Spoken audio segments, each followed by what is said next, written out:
이 말씀 가장 두려워할 분이라는 제목으로 함께 짧게 말씀 나누고 기도하도록 하겠습니다. 자, 우리가 12장을 다시 돌아왔습니다. 그 사이에 라고 1절이 시작하죠. 그 사이에라 함은 그 앞에 어떤 일이 벌어지고 있었다는 겁니다. 그죠? 어떤 일이 벌어지고 있었냐면 예수님이 율법학자들과 논쟁을 벌이고 계시는 일이 있었습니다. 예수님이 살아계셨던 그 세대 당시에 하나님의 말씀, 성경을 가장 잘 안다고 생각했던 사람들, 그 율법학자들이 예수님과 이야기를 나누고 있었는데, 그렇게 서로 모여서 웅성웅성 이야기를 하고 있으니까 사람들이 엄청나게 많이 모여들었습니다. 어느 정도냐면 서로 밟힐 만큼 사람들이 모여들었다라는 거죠. 그 당시에는 뭐 전광판이나 이런 마이크 같은 게 없으니까 예수님의 말씀을 듣고 예수님이 뭘 하시는지 보려면 어떻게 되냐면 예수님 근처로 사람들이 모여들 수밖에 없는 거죠. 그렇게 사람들이 많이 모여들었습니다. 그때 예수님이 말씀하십니다. 너희는 바리새파 사람들의 누룩인 위선을 주의하라 라고 되어 있습니다. 누룩이 뭡니까 여러분? 누룩. 맞아요. 누룩이 뭐냐면 요즘으로 말하면 이스트. 저희가 그 전문가와 잘 아는 사이여서 조금 더 전문적인 용어로 하면 르방이라고 하는 것이 있습니다. 요만큼을 떼서 떡에 넣어두면 밤사이에 개가 그 떡인 탄수화물을 먹고 뭐를 배출하냐면 이산화탄소를 배출합니다. 이산화탄소가 나오면 빵이 어떻게 되냐면 부풀어 오르게 되는 거죠. 그렇기 때문에 누룩이란 건 어떤 거냐면 처음에 집어넣을 때에는 그걸 빵에 집어넣을 때에는 밀가루랑 구별이 안 됩니다. 양도 엄청 조그맣게 집어넣게 되어 있어요. 그런데 조건이 맞으면 따뜻하고 습기가 있고 이런 조건이 딱 맞으면 어떻게 되냐면 개가 밀가루를 먹고 이산화탄소를 내뿜으면서 빵이 엄청나게 커지고 부드러워지게 됩니다. 즉 누룩은 어떤 특징을 갖고 있냐면 처음에 들어갈 때는 있는 듯 없는 듯 눈에 보이지도 않고 먹는다고 구별되는 것도 아니고 있는 듯 없는 듯 하지만 그의 조건이 딱 맞아 떨어지면 어떻게 되냐면 엄청나게 크게 부풀어 오르고 전체 빵에 영향을 미치는 것, 그것을 누룩이라고 합니다. 그러면 예수님께서 말씀하시는 이 위선이 뭐냐면 가짜 착함이에요. 그러니까 내 마음속은 그렇지 않은데 내 마음속에는 저 사람이 미워 죽겠는데 내 마음속에는 나쁜 짓을 하고 싶은데 겉으로 보이기에 착해 보이는 거, 그것을 위선이라고 합니다. 이 위선이라는 죄는 누룩과 같다고 했어요. 그럼 누룩과 같다는 건 첫 번째로 겉으로 보기에 구별이 된다는 말이에요? 안 된다는 말이에요? 안 된다는 말이에요. 누룩이 그랬으니까. 처음에는 들어갔는지 안 들어갔는지 알 수가 없어요.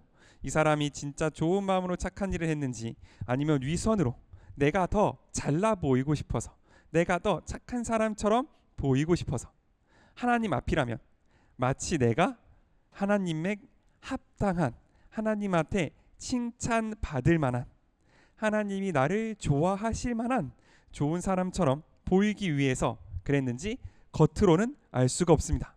하지만 한참 지났을 때 그 결과는 완전 다르기 때문에 예수님께서는 이 위선을 누룩이라고 하셨습니다. 이 누룩이 왜 중요한 거냐면 이런 거죠.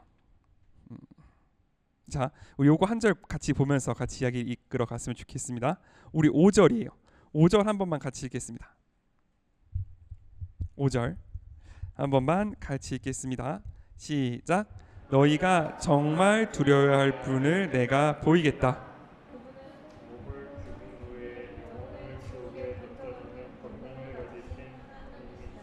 내가 참으로 너희에게 말하지만 그분을 두려워하여라. 자, 예수님이 하나님을 소개하면서 어떻게 하라고 말해요? 두려워하라 라고 말합니다. 예수님이 다른 사람을 하나님이라는 분을 소개해 주는데 어떻게 소개해야 돼요? 이분은 좋은 분이야. 만나면 좋은 걸 많이 얻을 수 있어. 만나면 맛있는 거 사주는 분이야. 그렇게 소개를 해야 되잖아요. 물론 예수님은 하나님에 대해서 우리 아버지시다라고 소개하기도 하셨습니다. 하지만 그것과 못지않게 중요한 사실이 하나 더 있는데 그게 뭐냐면 하나님은 두려워해야 할 분이라는 겁니다. 왜냐하면 하나님을 두려워하지 않으면 뭐를 두려워하게 되어 있냐면 세상을 두려워하게 되어 있습니다. 아까 제가 말씀드렸잖아요. 위선이 무섭다고. 즉 내 마음속 깊숙이 정말로 하나님을 사랑해서 좋은 일을 하는 것과 내가 겉으로 다른 사람들에게 칭찬받고 다른 사람들에게 좋은 사람이라는 말을 듣기 위하여 착한 일을 하는 것, 이 두 개가 겉으로 보기엔 구별이 되지 않지만 누가 보기에 구별이 되냐면 하나님이 보시기에는 구별이 됩니다. 왜냐하면 하나님은 그 사람의 마음속을 들여다 보시는 분이기 때문에 그래요. 그러면 억울할 수 있잖아요. 나도 헷갈릴 수 있잖아.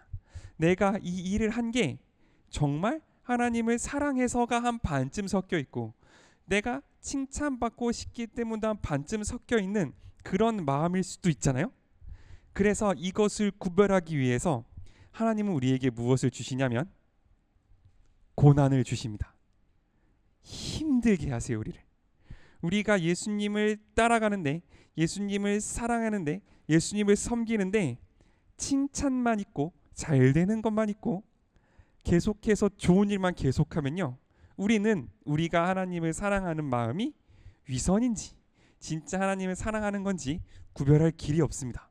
그런데 만약에 우리가 하나님을 따르는데 계속 힘들어, 우리가 하나님을 전파하는데 계속 실패해, 우리가 하나님을 사랑함에도 불구하고 내 눈에 보이는 상황이 바뀌는 게 없어요.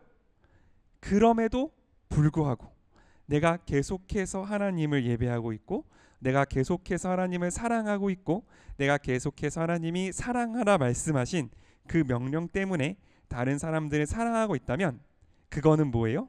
내가 진짜 하나님을 사랑하고 있다는 거죠.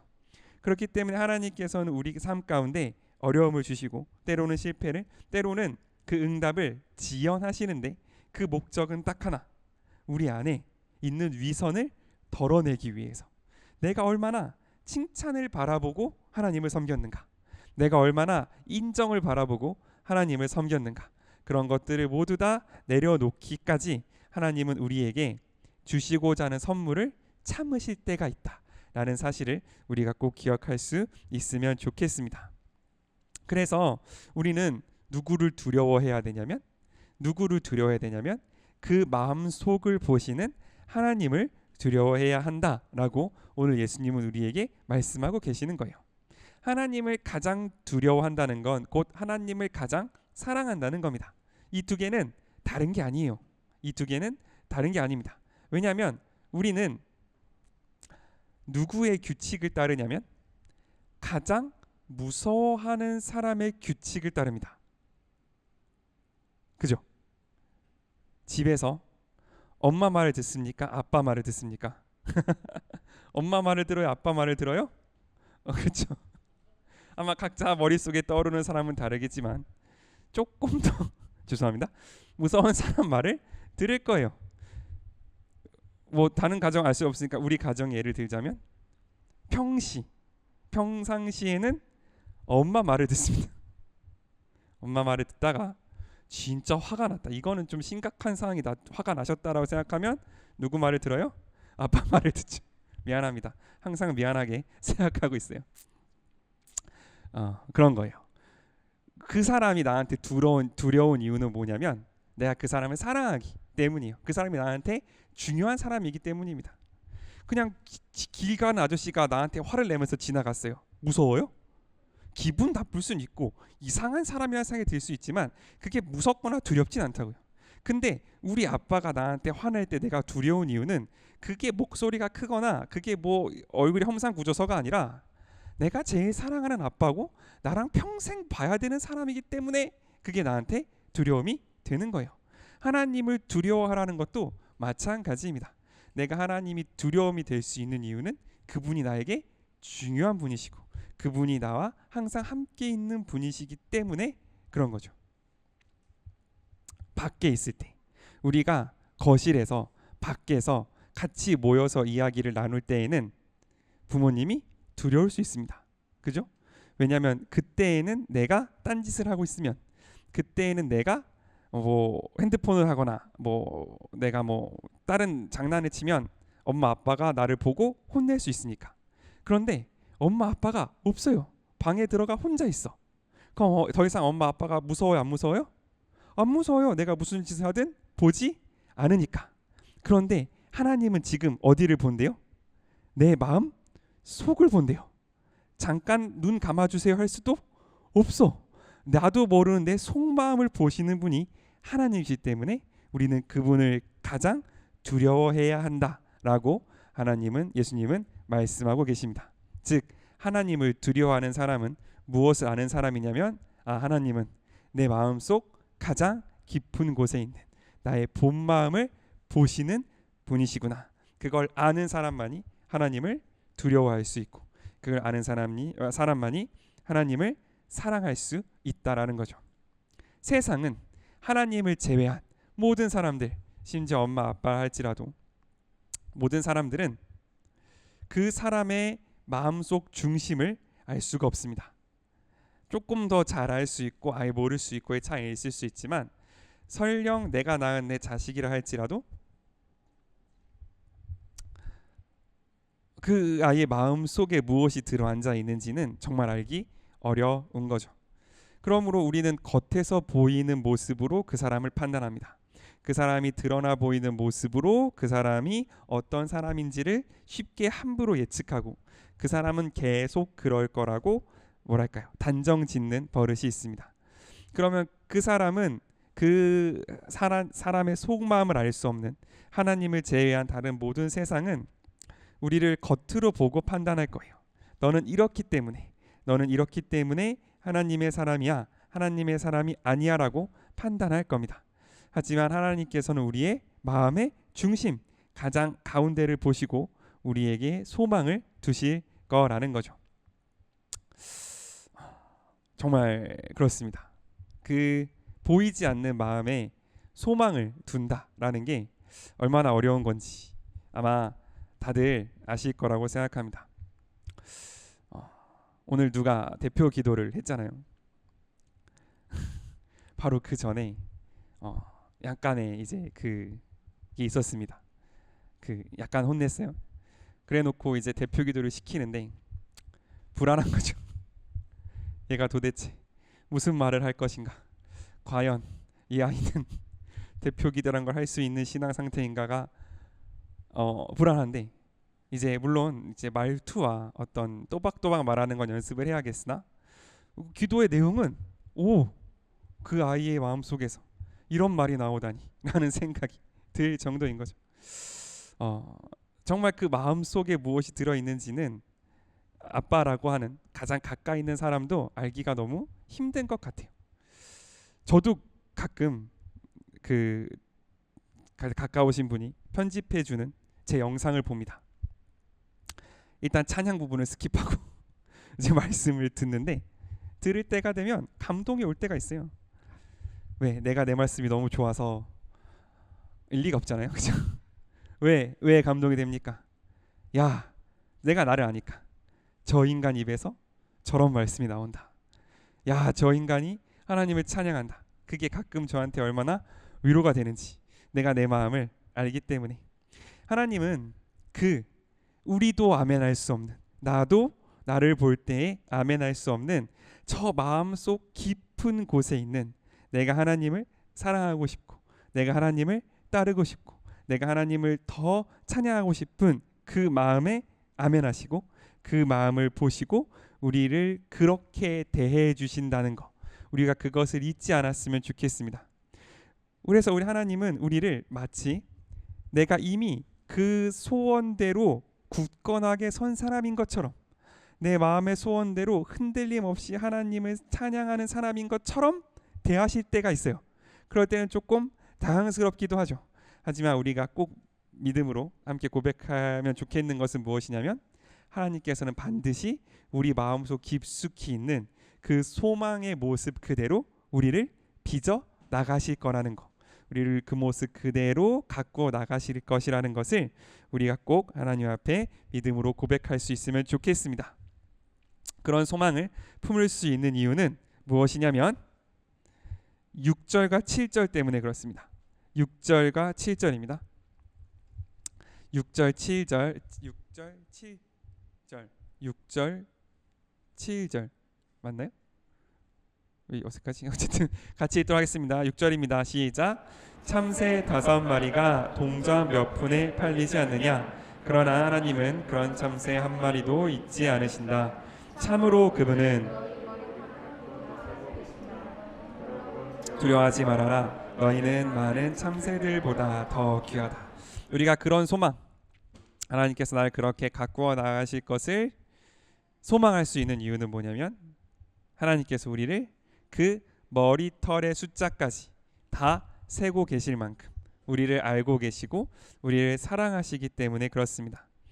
그렇기 때문에 우리는 그분을 두려워해야 되고 그렇기 때문에 우리는 그분을 사랑해야 합니다. 그게 예수님께서 우리에게 주시는 두 번째 메시지이신 거죠. 참새가 동전 몇 푼, 어른들이 보는 성경에는 2아시리온에 팔린다 그랬어요. 2아시리온은 지금 돈으로 따지면 한 1,000원, 2,000원 정도 되는 가장 낮은 가격이라고 합니다. 그 정도에 팔리는 그 참새조차도 하나님이 허락하지 않으시면 생명을 잃지 않는데 하나님께서는 우리를 얼마나 더 귀하게 생각하실 것인지를 예수님을 오늘 우리에게 말씀해 주고 계시는 거죠. 예수님이 이렇게 자신 있게 말씀하실 수 있는 이유는 뭐냐면 예수님 당신이 직접 그 사랑을 보여주시기 위해서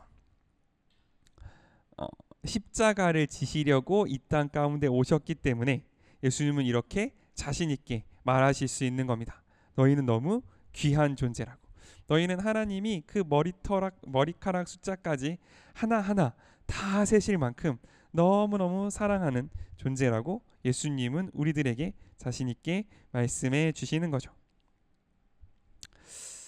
그렇기 때문에 예수님이 우리를 그만큼 사랑하시기 때문에 그 사랑을 아는 사람들, 그 사랑을 아멘, 하나님이 나를 사랑하십니다 라고 말하는 사람들은 꼭 해야 될 게 하나 있습니다. 꼭 해야 될 거 8절입니다.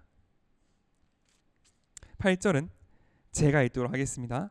내가 분명히 말한다. 누구든지 사람들 앞에서 나를 안다고 하면 나도 하나님의 천사들 앞에서 그를 안다고 할 것이다. 그러나 사람들 앞에서 나를 모른다고 하면 나도 하나님의 천사들 앞에서 그를 모른다고 할 것이다. 무서운 말씀이죠. 그죠? 내가 하나님을 안다고 하면, 내가 예수님을 안다고 하면 예수님도 나를 안다고 하실 거고요. 내가 예수님을 모른다고 하면 예수님도 나를 모른다고 하실 겁니다. 내가 예수님을 모른다고 해야 될 상황이 어떤 상황일까요? 지금 이렇게 우리끼리 앉아서는 예수님을 아세요? 예수님 압니다. 너무 쉽잖아요. 근데 내가 예수님을 모른다고 해야 될 상황은 어떤 상황 가운데 그럴까요? 뭐라고요? 교회 땡땡이 칠 때 맞습니다. 예수님을 믿는다고 하면 뭔가 나한테 불이익이 있을 때, 얘가 예수님 믿는 사람입니다 라고 말하면 사람들이 나를 이상하게 쳐다보거나 혹은 사람들이 나를 오해하거나 혹은 사람들이 나를 싫어할까봐 염려가 될 때, 그때에는 내가 예수님을 믿는, 예수님을 사랑하는 사람입니다 라고 말하기가 부끄럽겠죠. 즉 내가 예수님을 사랑하는 것보다 다른 사람들이 나를 어떻게 생각할지, 다른 사람들이 나를 어떻게 바라볼지가 더 두려워졌을 때 우리는 예수님을 모른다고 할 거예요. 그러면 그 사람은 예수님도 그 사람을 모른다라고 말씀하신다는 겁니다. 왜냐하면 그 사람은 아까 말한 것처럼 하나님을 두려워하지 않고 세상을 더 두려워했기 때문이고, 아까 말씀드린 것처럼 하나님을 두려워하지 않고 세상을 두려워하는 사람은 세상의 기준을 따라 살아갔을 것이기 때문에 그렇습니다. 우리가 처음에 얘기했잖아요. 무서운 사람의 말을 듣는다고. 하나님보다 세상을 더 무서워한 사람들은 하나님의 기준이 아니라 세상의 기준을 따라 살았을 거예요. 그 사람은 하나님이 누군지 예수님이 누구신지 그냥 들어서 알 수는 있어도 그분이 누구신지를 확실히 깨달아 마음으로 알 수는 없었을 겁니다. 그렇기 때문에 예수님을 부인, 나 예수님 몰라요, 예수님이 누굽니까? 했을 거고, 그 사람들은 예수님도 그를 모른다고 할 것이다 라고 이야기하시는 거죠. 바꿔 말하면 내가 예수님을 고백하는 한, 내가 예수님 사랑합니다, 어디서 누구든지 어떤 상황에서든 나는 예수님을 믿는 사람이고 예수님을 사랑하는 사람이다 라고 고백하는 한에는 예수님도 우리를 안다, 예수님도 우리를 알고 바라보고 계시고 그 머리털의 숫자까지 알고 계실 정도로 보호하고 계신다는 그 사실을 누구도 부정할 수 없다라는 거죠. 우리가 그것을 꼭 기억할 수 있으면 좋겠습니다. 오늘 말씀을 한번 정리했으면 좋겠어요. 오늘 말씀은 뭐에 대한 말씀이냐면 누구를 두려워할 것이냐에 대한 말씀입니다. 하나님은 눈에 보이지 않고 우리 주변 세상 다른 사람들은 눈에 보이기 때문에 우리는 예수님보다 하나님보다 다른 것들을 더 두려워할 경우가 많이 있습니다. 그러나 우리 마음속 겉에만 볼 수 있는 다른 사람들보다 우리 마음의 속을 보시는 하나님을, 우리의 몸 겉으로 보이는 것들로만 우리를 판단하는 다른 사람들보다 우리 마음속 깊은 곳 그 중심을 바라보시는 하나님을, 우리의 육신 우리의 몸만 다치게 할 수 있는 이 세상보다 우리의 영혼을 쥐고 계시는, 우리의 영혼을 쥐고 계시는 우리 하나님을 더 두려워해야 한다고. 두려워한다는 것은 곧 그분의 말씀을 더 잘 듣는 것이고, 두려워한다는 것은 곧 그분의 규칙을 따르는 것이고, 다르게 말하면 두려워한다는 것은 곧 그분을 더 사랑한다는 것. 우리가 그것을 잊으면 안 된다. 예수님이 말씀하고 계시는 거죠. 하나님을 가장 두려워하는 삶. 두려워할 걸 두려워해야 되거든요. 사자와 강아지가 있습니다. 누구를 더 두려워해야 됩니까?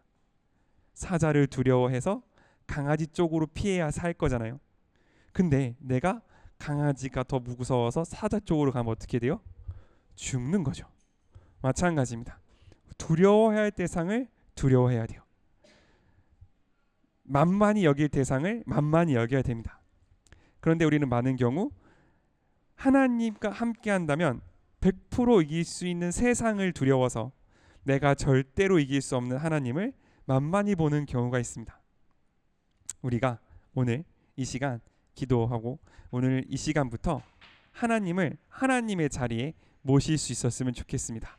가장 두려운 분, 가장 힘 있으신 분, 내가 가장 따라야 할 그분으로 우리 하나님을 모시는, 하나님을 하나님의 자리에 두는 우리가 될 수 있기를 소망합니다. 아멘.